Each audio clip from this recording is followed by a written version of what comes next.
Hello and welcome into another episode of Locked On Wolves. This is the post-game podcast. Today on the show, the Timberwolves beat the Rockets on Sunday night for the Wolves' fourth consecutive win. It certainly was not pretty. It was, in fact, quite ugly as they trailed by 20 in the second quarter, but came back from a double-digit deficit for just the second time this season to win. We'll break down the show, what the Wolves did, what Chris Finch did right, really, in the middle of this game. It's all coming on the show. Welcome in. You are Locked On Wolves. You are Locked On Timberwolves, your daily Minnesota Timberwolves podcast. Part of the Locked On Podcast Network, your team every day.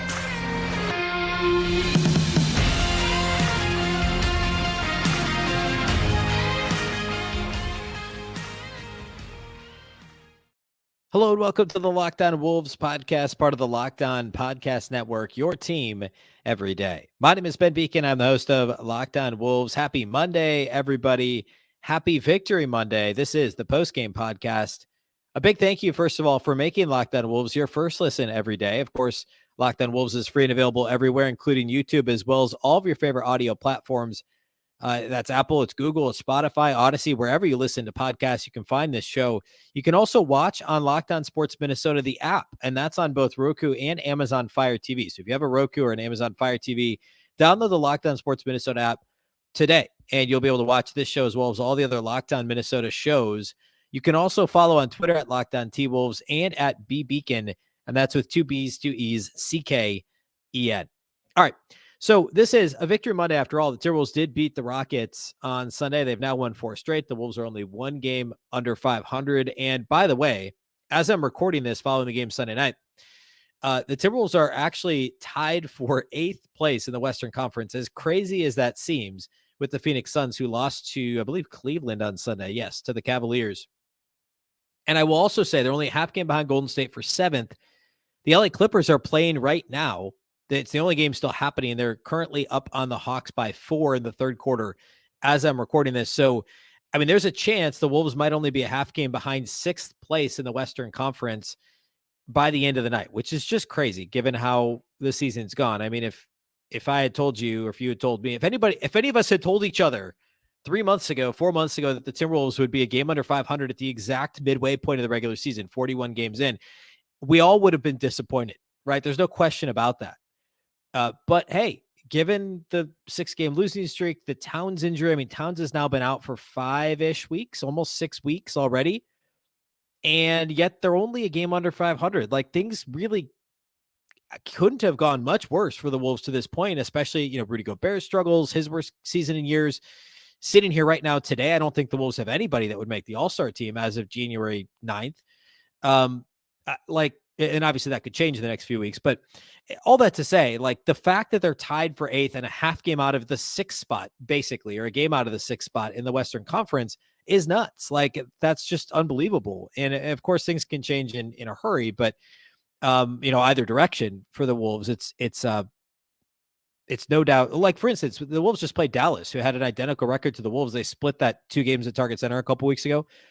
And now Dallas has gotten hot. The Wolves are 3 games back. Dallas is in the 4th spot in the West. Like, things have really changed for them. But anyway, that's another conversation. We'll probably actually talk about it on Tuesday's show because there's not a game now till Wednesday. So we've got a couple days off here in between games. The Wolves can take a breather. Anthony Edwards can rest his ailments. He came through and played on Sunday in Houston, which was a surprise after the hard fall he took again the hard fall, I guess, a week ago. Friday, he left the game early with soreness. So he even said he didn't think he'd play Sunday at the time, and then he was out there. So anyway, let's talk about this game specifically on Sunday. Wolves Rockets. And like, they end up winning by 8. If you didn't see this game, you'd say, okay, ho-hum, they beat a bad team. They should have beat him by more or whatever. The Wolves were down 20 points in the second quarter. And I want to dive into, like, specifically how the Wolves overcame that.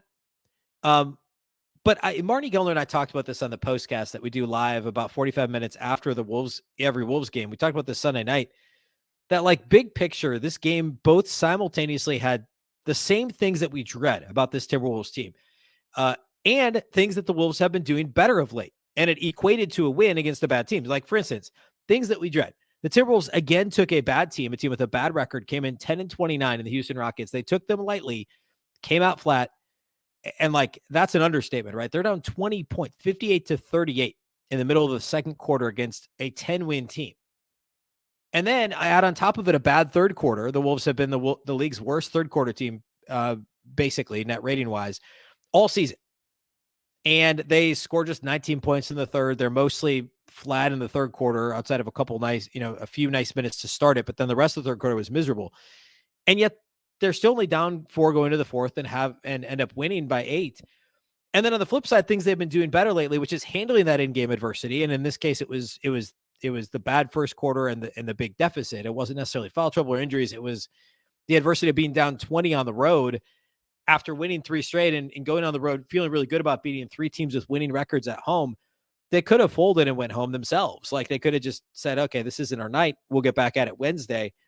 And a few weeks ago, that wouldn't have been a surprise at all. But the Wolves handled the adversity well in this game, and I thought they played hard pretty much throughout. The flat start notwithstanding, I don't know. I thought the effort was mostly there in this game from pretty much the entire roster. So, very weird game in that regard. I mentioned off the top, Chris Finch pushed the right buttons in this game, and I think the Wolves lineup that got them back into this game and ultimately got them the lead. Well, I guess in this case, it was just getting them back into the game, second quarter, early third quarter. I want to spend a couple of minutes talking about that. So when the Wolves got down 58-38, the lineup that sent them on a 20-4 run to end the first half, the Wolves ended the second quarter on a 20-4 run, and it extended, and we'll talk about this in a minute, into the third quarter. They played really well to start the third.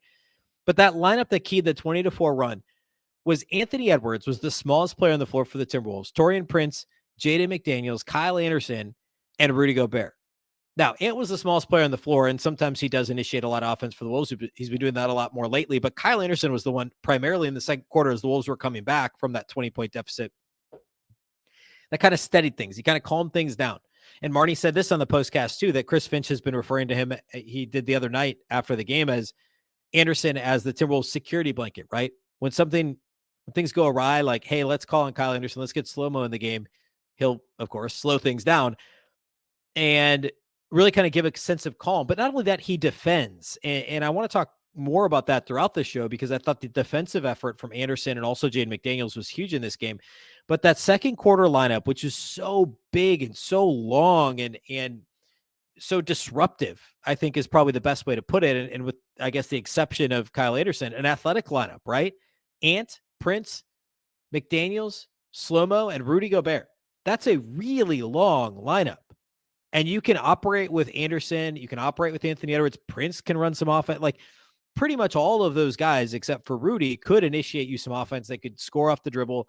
They can all knock down spot up threes, basically on some level, at least league average-ish.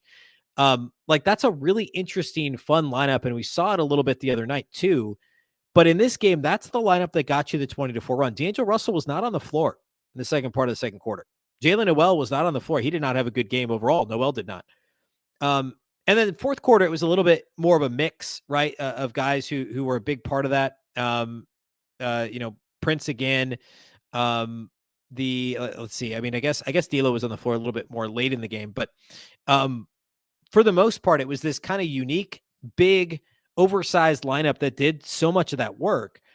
And the Wolves just kind of they just kind of calmed things down, right? They were disruptive defensively. They got out in transition, but they had good half-court possessions. What was such a sloppy start, the Timberwolves had 7 first-quarter turnovers in this game.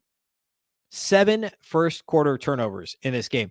That, to me, was the biggest thing. And, yeah, Alperen Sengun had a big first quarter. I think he had 18 points at halftime and really kind of took Rudy one-on-one a lot in the first quarter. But the bigger issue for me was the 7 turnovers against a bad team that only is going to get life from those bad turnovers, from giving up second chance opportunities. We'll talk more about that in a little bit.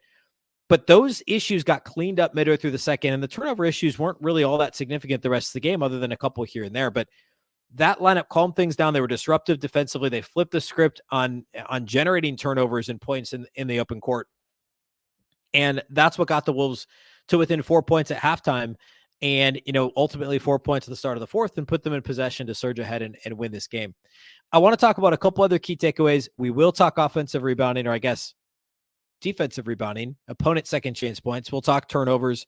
We'll talk about the bench, and then we'll get to individual studs and duds. We'll do all that here next. First, though, let's talk about our friends over at TurboTax. Today's episode of Locked On Wolves is brought to us by TurboTax. Go to TurboTax and don't do your taxes. Meet with an expert who will do them for you. TurboTax experts can relieve you from the stress of taxes and file for you so you can do not taxes. Show your eyes things that are not taxes. Unpack a moving box of not taxes. Taste not taxes. Sing not taxes a lullaby. Hope not taxes sleeps through the night. Grab a saddle and ride not taxes into the sunset. With the TurboTax 100% expert guarantee, an expert will do your taxes from start to finish so you can relax. Feels good to be done with your taxes, doesn't it? Come to TurboTax and don't do your taxes. Visit TurboTax.com to learn more. Intuit TurboTax. Full service products only. Video meeting while expert does your taxes required. See guarantee details at TurboTax.com/guarantees.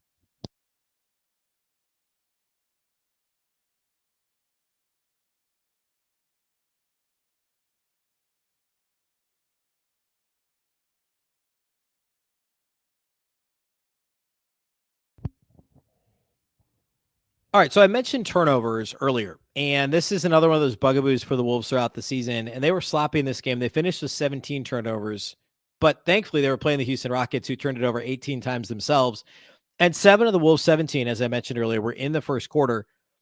Second chance points, another issue. They gave up 12 offensive rebounds to the Houston Rockets in this game, but so much of that was in the first quarter, too. There were a couple key ones late that let the Rockets kind of hang around and stay within a couple possessions that were pretty brutal.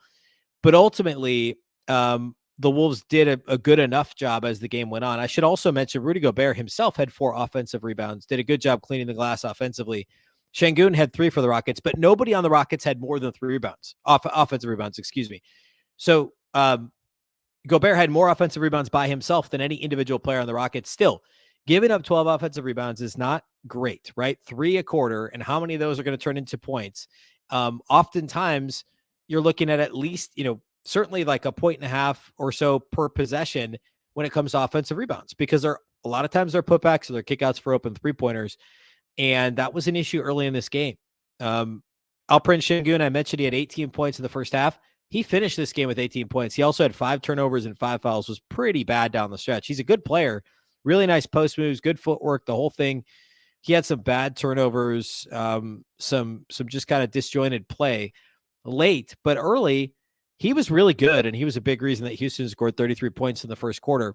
By the way, Houston scored 33 in the first quarter. They scored 34 total in the second half. 33 in the first quarter, 34 in the second half, which is a testament to the Timberwolves just playing harder as the game went on, being a little bit more disruptive defensively in general.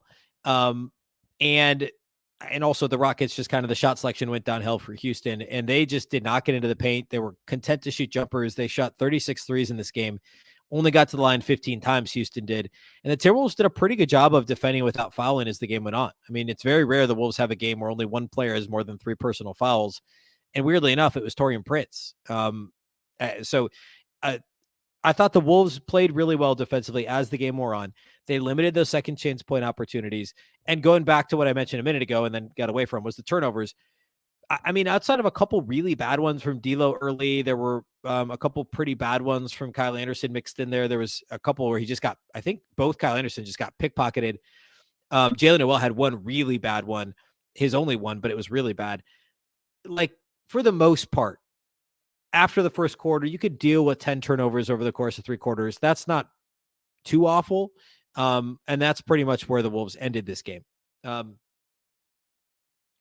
I want to talk more about Kyle Anderson and studs and duds, but let's focus on him now, because this game to me was all about, well, actually, yeah, let's talk about Kyle Anderson. So the Wolves have, let's do it this way.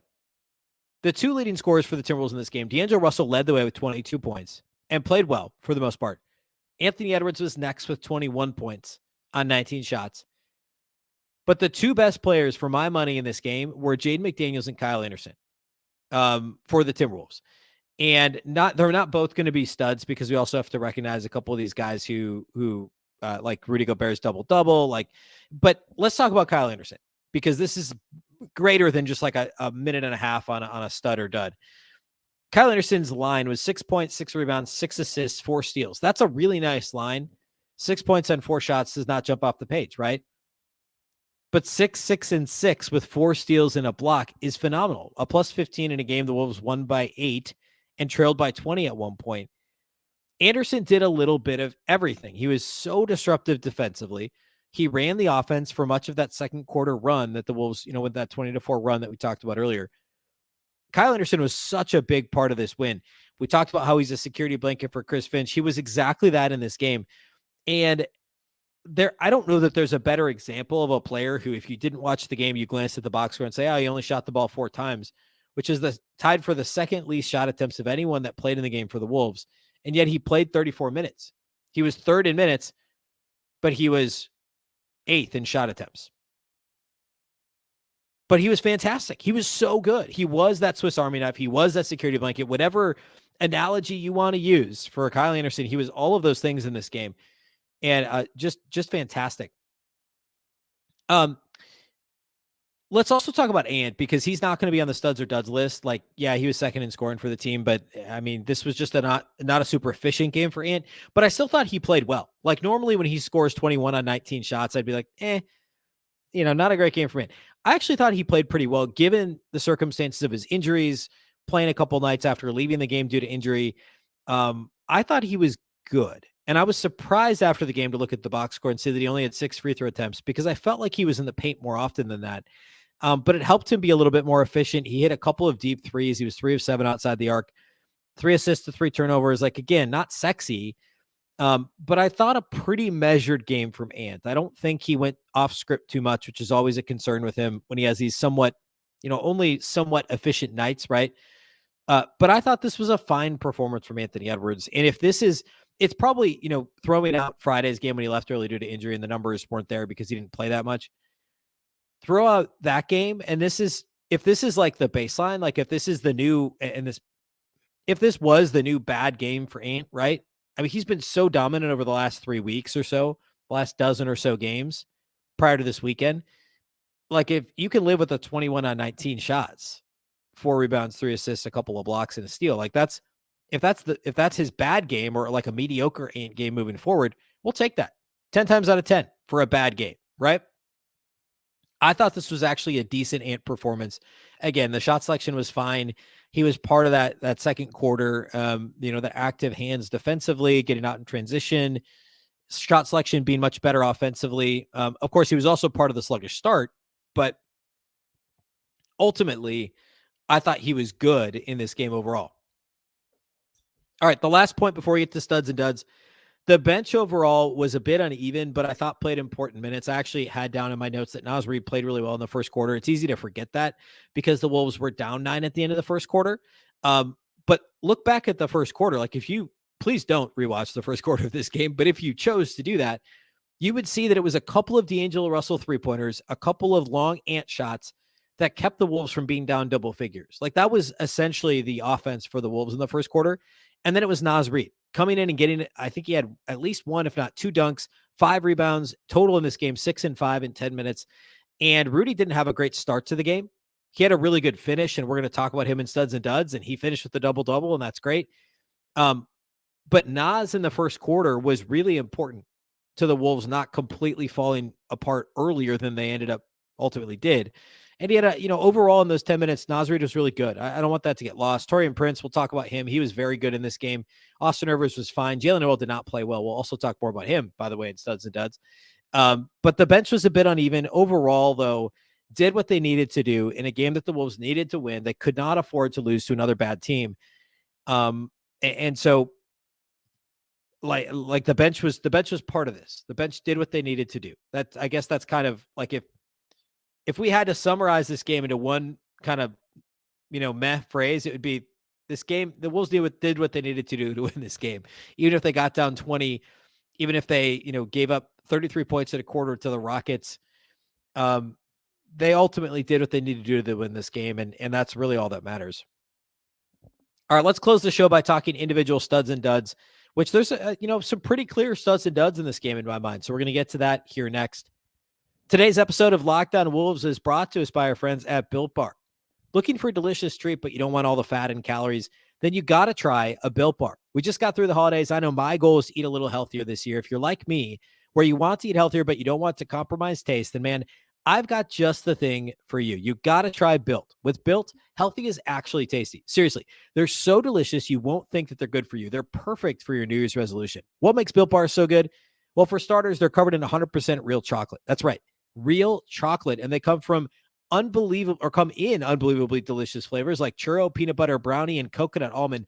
I don't know how Built does it, but these bars taste like a candy bar while maintaining amazing macros. And what's even better is that they're actually healthy. Only 130 calories, 4 grams of sugar, with a whopping 17 grams of protein. And now you don't need to wait around to get a box. For years on this podcast, on Locked On Wolves, we've been talking about ordering your Built bars at Built.com, but now you can get them at your local Walmart or Sam's Club. That's right.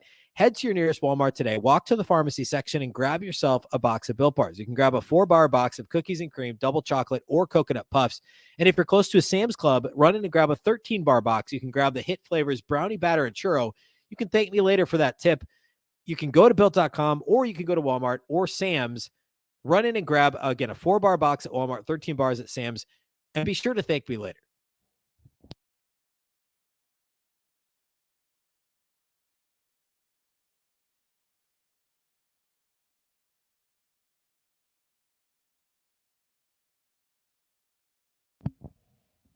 All right, individual studs and duds from Timberwolves Rockets on Sunday. On the stud side of things, I have to go with D'Angelo Russell. We haven't talked much about him yet. And, I talked a lot about Anderson. I talked a lot about McDaniels, but D'Lo actually led the team in scoring. And I said this a minute ago, but he hit a couple of big three-pointers in the first quarter when the Wolves could not get anything going. And that a lot of times is kind of D'Lo's best trait, right? Even if it doesn't feel like it's good shot selection, and a lot of times it isn't, he can make enough of those shots that can sometimes keep you afloat in a really weird way. And it's the same way, like, he can sink your offense if he's controlling the ball too much and taking bad shots. But this was a game where, like, if D'Lo doesn't show up to the first quarter to score a little bit, I mean, we're talking like they score in the teens in the first quarter, right? I'm pretty sure he hit 2 deep, like, important threes. And like, they needed those to stay afloat in the first quarter. Yeah, they were still down 9. And he also had a couple of really bad turnovers early in this game too, which is important to mention. I don't want to look over that. But his 22 points on 13 shots, 6 of 6 at the line. We don't often get a 6 free throw attempt D'Lo game. The other night he had a 10 of 10 game too, by the way. So D'Lo's been getting the line a bit more frequently recently. Also 4 of 7 outside the arc. We're seeing that progression to the mean slowly but surely for D'Lo on 3-pointers, which we've been talking about. I've been talking about since November, like that it had to happen at some point. But he shot just a shade under 50% from the floor, greater than 50% from 3, perfect at the line, 6 assists, 3 rebounds, had a couple really nice contested rebounds too in this game. 4 turnovers. He was just a +1. But I thought D'Lo was actually pretty good overall, save for those couple terrible turnovers, some bad defense early. But as the game wore on, D'Lo was actually a pretty good. He himself was a good like microcosm of the team as a whole in this game. Sloppy with the turnovers, some iffy shot selection, but big made shots early. And then as the game wore on, he became better. He was better on defense. The flow on offense was better for D'Lo and for the Wolves as a whole. And it just, things continued to improve and for both D'Lo and the Wolves as a whole in this game as the game wore on. So overall, a pretty good D'Lo game. Another stud for me. I already talked so much about McDaniels and Anderson. I'm going to cheat a little bit. I'm going to just go Rudy Gobert, 18 and 11. Like, it wasn't a phenomenal Rudy game. He was quiet early. He had a couple of fumbles of the ball. He had the ball slip out of his hands at least once. He had a shot blocked from behind where he thought he was going to get a dunk. But then late in the game, he had one really just monster dunk. He had I think 2 or 3 dunks late in this game, but he had one big one over Şengün. 18 and 11 is what he finished with. 8 of 12 shooting, 2 of 3 at the line. He had a block, a couple of turnovers, was a +16, the best of any Timberwolves starter and second best mark of any Timberwolves player in this game. And again, a big part of that defense in the second quarter when the Wolves flipped the script and went on a 20-4 run. So I want to recognize Gobert for another really good game. Again, we talked a lot McDaniels, a lot of Anderson. Like, I guess I'm kind of like, I'm breaking my own rules because studs and duds should be the actual best players and not just like the best lines in this game. I would have to say McDaniels and Anderson were the most impactful players. But because I already spent the second segment talking about them, we're going to go Gobert, Russell, and Taurean Prince for my three studs in this game. Prince was fantastic off the bench. 14 points, 6 of 10 shooting, 2 of 4 on threes, 4 assists. He didn't have any rebounds, which is a little weird for playing 27 minutes. And basically, I guess he didn't really play the 4 because the way that Finch staggered the lineups, played a lot of 3 in this game.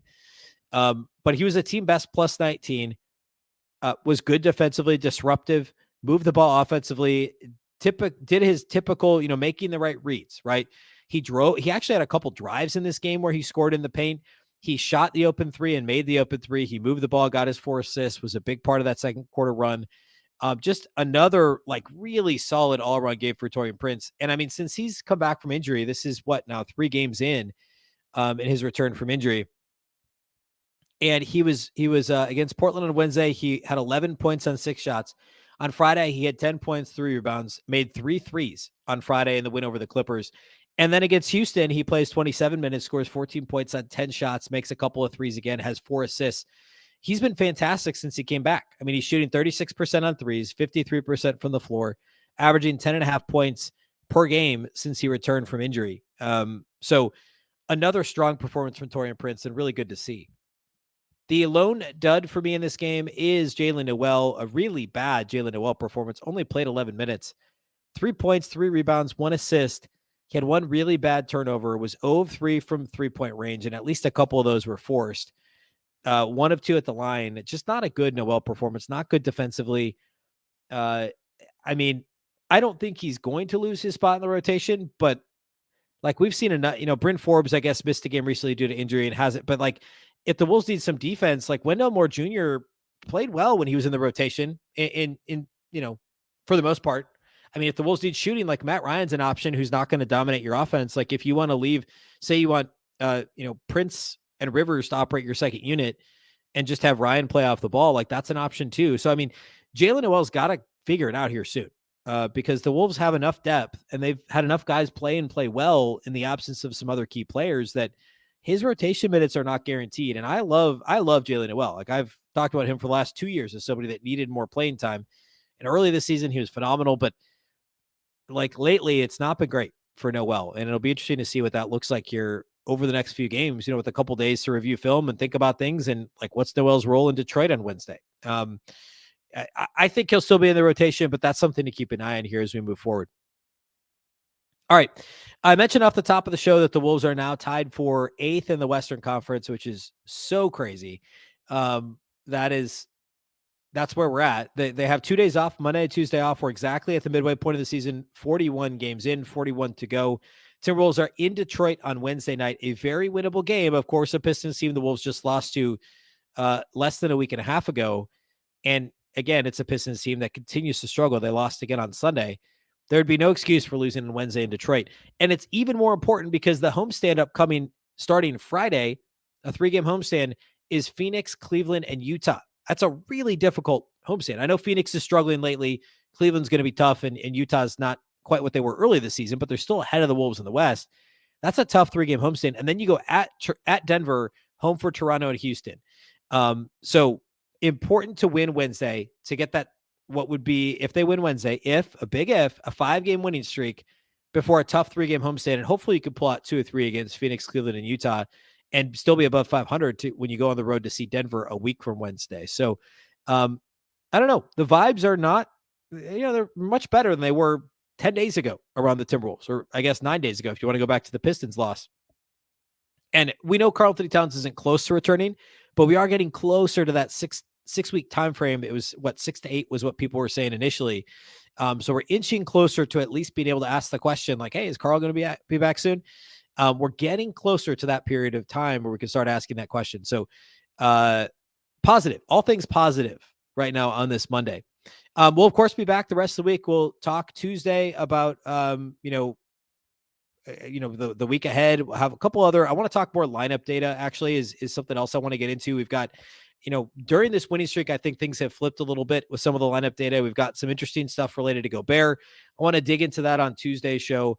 We'll also talk about, there's a couple of rumors out there, talk maybe a little more D'Angelo Russell. We kind of got off of that with this 4-game winning streak now that things are more positive, but I still want to think there's something there. I want to pull on that thread a little bit. So that's upcoming on Tuesday's show. And of course, Wednesday we'll preview the Pistons matchup and more. So that's all upcoming this week. A big thank you to those of you that do make Locked On Wolves your first listen each and every day. Of course, it's free and available everywhere, including YouTube, as well as all of your favorite audio platforms. You can also watch on Locked On Sports Minnesota. That's the Roku app and the Amazon Fire TV app. Locked On Wolves is part of the Locked On Podcast Network. The Locked On Podcast Network is your local experts on the biggest stories. A reminder, you can also follow the show at Locked On T-Wolves and at Beecken, and that's 2 B's, 2 E's, C-K-E-N. I thank you one more time for making Locked On Wolves your first listen, and now make your second listen the Game to Game NBA podcast. Every moment, every top performance, and every result. Locked On Game to Game covers every game from across the NBA with local analysis that only Locked On can deliver. Follow Game to Game on Locked On NBA, available on the Odyssey app, YouTube, and wherever you get your podcast. Once again, I'm Ben Beecken. This is the Locked On Wolves podcast, and we'll catch you next time.